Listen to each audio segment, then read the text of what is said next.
ಚಿಂದಿ ಉಡಾಯಿಸೋ ಖಾರ ಬಣ್ಣ ರುಚಿಯನ್ನು ನೀಡುತ್ತದೆ. ಆಚಿ ಮೆಣಸಿನ ಪುಡಿ ಚಿಂದಿ ಉಡಾಯಿಸೋ ಖಾರ ಬಣ್ಣ ರುಚಿ. ಮಂಗಳೂರಿನಲ್ಲಿ ಗುಡ್ಡ ಕುಸಿದು ಮೂವರು ಸಾವನ್ನಪ್ಪಿದಂತಹ ಪ್ರಕರಣಕ್ಕೆ ಸಂಬಂಧಪಟ್ಟಂತೆ ಅನೇಕ ಅನುಮಾನಗಳು ಕಾಡ್ತಾ ಇದೆ.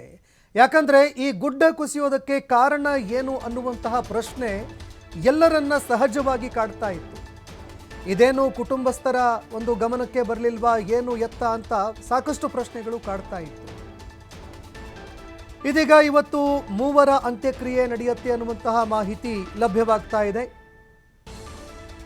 ಕುಸಿದು ಬಿದ್ದಂತಹ ಮನೆಯ ಪಕ್ಕದಲ್ಲೇ ಅಂತ್ಯಕ್ರಿಯೆ ನಡೆಸಲಾಗುತ್ತೆ. ಆ ಒಂದು ಮನೆ ಏನಿತ್ತು, ಮನೆಯ ಪಕ್ಕದಲ್ಲೇ ಅಂತ್ಯಕ್ರಿಯೆ ಮಾಡೋದಕ್ಕೆ ಅಂತ ನಿರ್ಧಾರ ಮಾಡಿದ್ದಾರೆ. ಮೊಂಟೆ ಪದವು ಸಮೀಪದ ಪಂಬದ ಹಿತ್ಲುವಿನಲ್ಲಿ ಅಂತ್ಯಕ್ರಿಯೆ ನಡೆಸಲಾಗುತ್ತೆ. ನಿನ್ನೆ ಸಾವಿಗೀಡಾಗಿದ್ದಂತಹ ಪ್ರೇಮ, 6 ವರ್ಷ ವಯಸ್ಸಿನ ಮಗು ಆರ್ಯನ್ ಹಾಗೂ ಆರುಷ್ ಇಬ್ಬರ ಒಂದು ಅಂತ್ಯಕ್ರಿಯೆ ನಡೆಯುತ್ತೆ. ಅಜ್ಜಿಯ ಜೊತೆಗೆ ಮೊಮ್ಮಕ್ಕಳು ಕೂಡ ಸಾವನ್ನಪ್ಪಿದ್ರು. ಮನೆ ಮಾಲೀಕ ಕಾಂತಪ್ಪ ಪೂಜಾರಿ ಸೊಸೆ ಅಶ್ವಿನಿಗೆ ಗಾಯಗಳಾಗಿದೆ. ದೇರಳಕಟ್ಟೆಯ ಖಾಸಗಿ ಆಸ್ಪತ್ರೆಯಲ್ಲಿ ಇಬ್ಬರಿಗೂ ಚಿಕಿತ್ಸೆ ನೀಡಲಾಗ್ತಾ ಇದೆ. ಘಟನೆಯಿಂದ ಇಬ್ಬರ ಕಾಲಿಗಳಿಗೂ ಕೂಡ ಗಂಭೀರ ಗಾಯಗಳಾಗಿದೆ. ಈ ನಡುವೆ ಒಂದು ಅನುಮಾನ ಕೂಡ ಕಾಡ್ತಾ ಇತ್ತು. ಕಳಪೆ ಕಾಮಗಾರಿ ಮಾಡಿದ್ದೇ ಈ ಒಂದು ಅವಘಡ ಸಂಭವಿಸೋದಕ್ಕೆ ಕಾರಣವಾಯಿತು ಅಂತ ಆರೋಪ ಕೇಳಿಬರ್ತಾ ಇತ್ತು. ಇದಾದ ಬಳಿಕ ಈಗ ಘಟನೆಗೆ ಸಂಬಂಧಪಟ್ಟಂತೆ ಮೂವರ ಅಂತ್ಯಕ್ರಿಯೆ ಇವತ್ತು ನಡೆಸಲಾಗುತ್ತೆ. ಪೋಸ್ಟ್ ಮಾರ್ಟಮ್ ಆಯಿತು.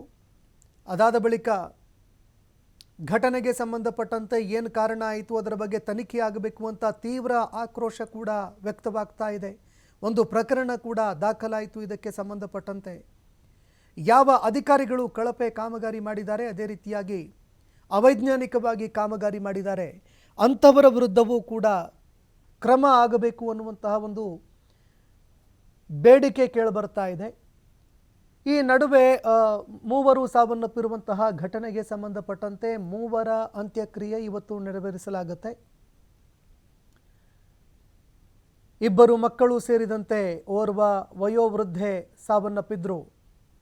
ಮೊಂಟೆ ಪದವು ಸಮೀಪದ ಪಂಬದ ಹಿತ್ಲುವಿನಲ್ಲಿ ಇವತ್ತು ಅಂತ್ಯಕ್ರಿಯೆ ನಡೆಸಲಾಗುತ್ತೆ. ನಿನ್ನೆ ಸಾವಿಗೀಡಾಗಿದ್ದಂತಹ ಒಂದು ಮನೆ ಏನಿದೆ, ಆ ಮನೆಯ ಪಕ್ಕದಲ್ಲೇ ಅಂತ್ಯಕ್ರಿಯೆ ನೆರವೇರಿಸಲಾಗುತ್ತೆ ಅನ್ನೋ ಮಾಹಿತಿಗಳು ಲಭ್ಯವಾಗ್ತಾ ಇದೆ.